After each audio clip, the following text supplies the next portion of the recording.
So I'm inviting Madam Nicoleta Zamfir, who is Director of the Fertility Institute of Regina Maria, to tell us a little bit more about the artificial intelligence in IVF. Thank you. Thank you so much. It is an honor to be here with all the guests present online and offline. Also, congratulations to MediaUno for keeping this subject still on the table.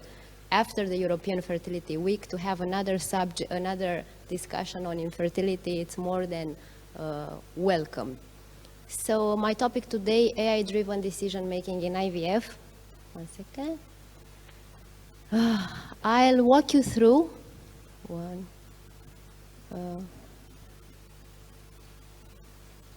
second.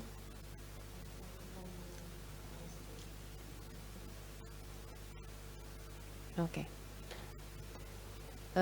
You should be an embryologist. I'll walk you through the reshaping IVF landscape, where AI fits in Fertility Institute, so our personal experience with AI, and what we learn from AI. So I want to start my presentation with mentioning that the IVF journey, as everybody before said, it was a scientific marvel with a profound human impact, which tracked back to 1978, when we all know Louise Joy Brown was born. We had the pleasure to meet her 2 weeks ago, as she is a ferocious fighter for the fertility patients' right, infertile patients' right. So, as you take a look at this map, it starts 1978 and it ends estimated 2030.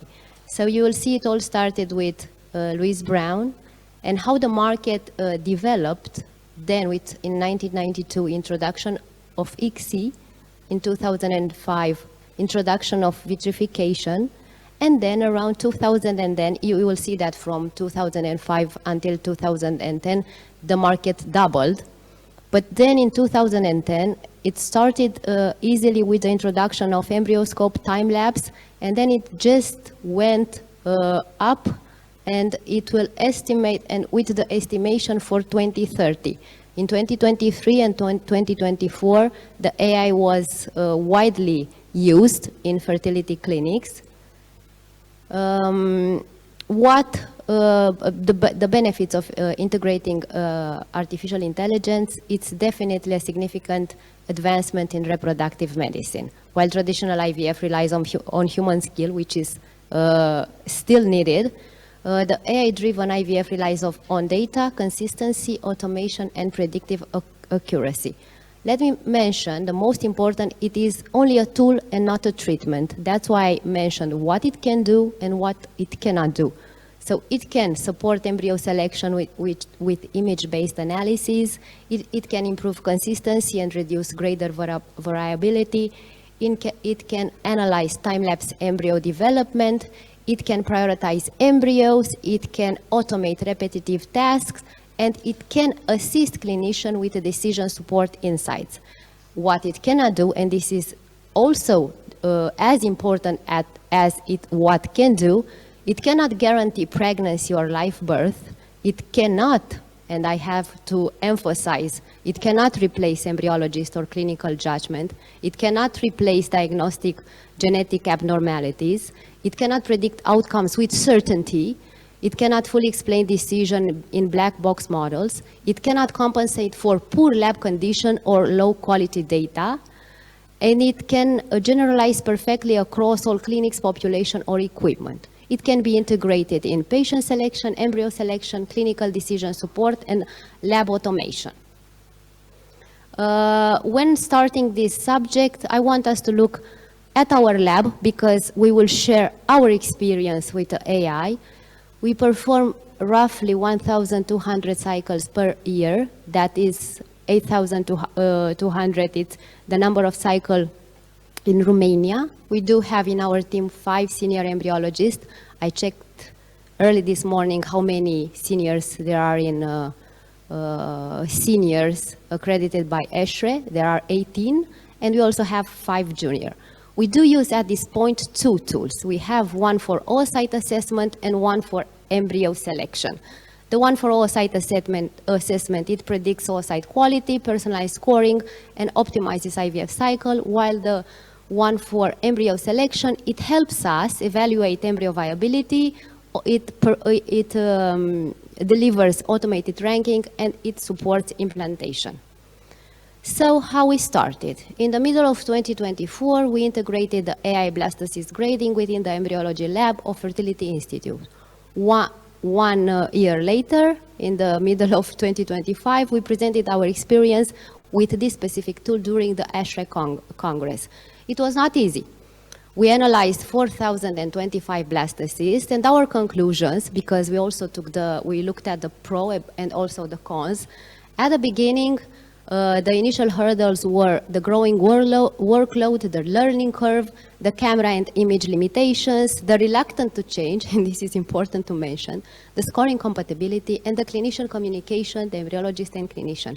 But it did brought a lot of benefits. The AI data-backed insights, it minimized subjectivity and boosted consistency across evaluation. It helped us take smarter clinical decisions with reliable image-driven analysis. As you can imagine, we use the tool, started to use our own experience and our own images and way of working in the lab, and this helps us a lot because we are also helping the tool to grow. It improved lab efficiency with standardized and repeatable workflow, and it definitely deliver clear data-backed embryology reports and most important, shareable insights for patients.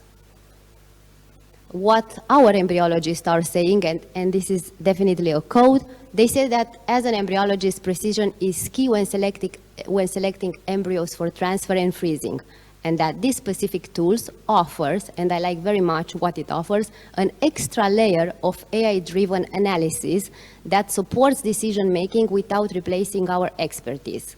The key benefits for our activity, the consistency, efficiency, accuracy, the patient support, the training and boosting confidence in junior embryologists because they are part of the process, being part of modern approach of IVF, and definitely and utmost the patient satisfaction.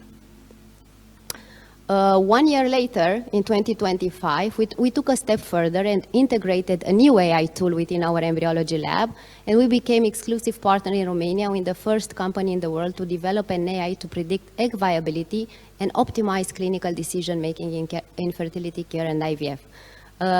Both tools are CE marked, obtained this accreditation. The tool for oocyte assessment offers two specific assessments. One is for oocyte cryopreservation. It analyzes oocyte images to deliver objective, personalized predictions of blastocyst development. And the other one is specifically meant for IVF and ICSI, and it analyzes oocyte images to provide objective oocyte quality score correlated with high-quality blastocyst development.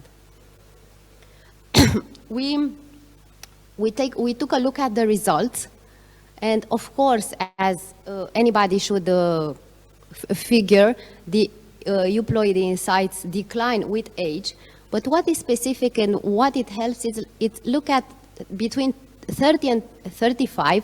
We did find some cases that were not supposed to be there. So what I'm trying to say is that for those specific patients, you can have a very personal approach and specific direction to be used. So it helped us very much with the insight and the personalized treatment we can offer to our patients. Also, for the Violet, which is the tool assessing oocytes only for cryopreservation, these are two cases from our clinics.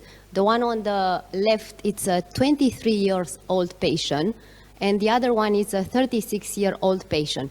In both cases, as a clinician and embryologist, you probably have some expectations, but see, these are mixed. For the patient with 23 years old, it is lower than average, and this specific patient was received a personalized approach. Maybe she needed one more procedure in order to have the number she needs in order to store in the bank. And the person of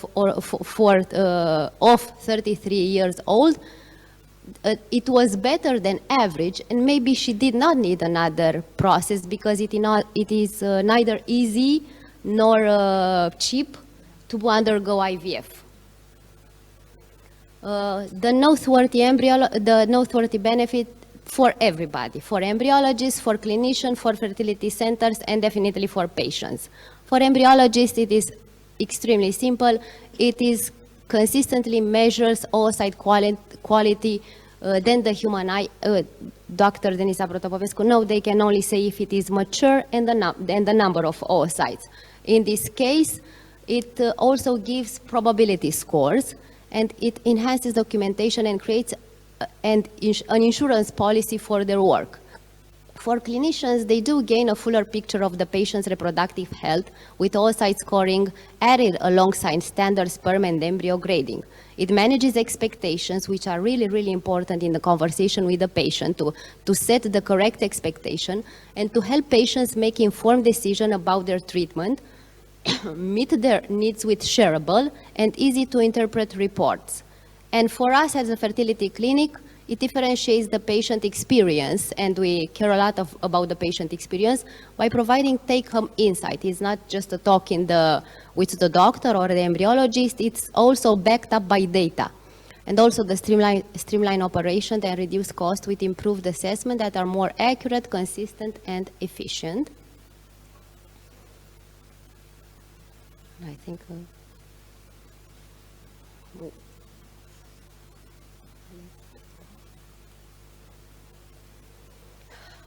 What we learned, because it was purely our experience with while working and not giving up on two tools in our lab, the most important is that they are not replacing neither clinician nor embryologist, they are just empowering them. By integrated AI into IVF, we are transforming data into insight and insight into better patient outcomes. It helps us make smarter decisions, faster and with greater confidence. And I definitely love this, that it offers an extra layer of trust, which is provided by data. It's not, I'm emphasizing, it's not just a conversation, it's backed up by data. And the most important, it should be used responsibly. I truly believe in responsible IVF and responsible use of add-ons, ensuring privacy as a top priority when implementing.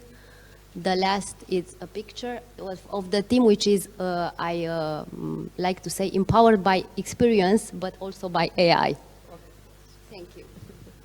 Thank you very much for the presentation. Really interesting, and I think these two tools, they are just, scratching the surface of what's gonna come in the next year in terms like, exactly like Madam Protopopescu was saying about the embryoscope, now about the assessment of the ovocytes and embryos. So I think sky is the limit for technology in terms of artificial intelligence, and it's only in the benefit of future patients because exactly, because it will also help reduce the costs and the number of lost pregnancies, and I think, yeah, it's beneficial for all of us.